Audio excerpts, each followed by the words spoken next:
really is our biggest power as a consumer is also to rethink. And that means, do I really need this?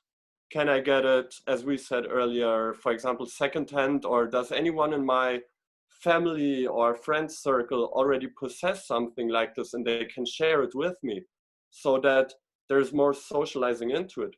And that doesn't necessarily mean that there shouldn't be some points of joy where we can buy ourselves something new and we would like to express ourselves with fashion, which for many people is fashion at the end of the day.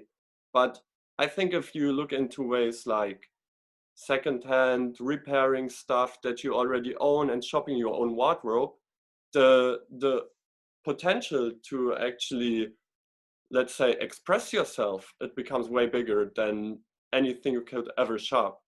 But for example, that doesn't necessarily mean to never buy anything new.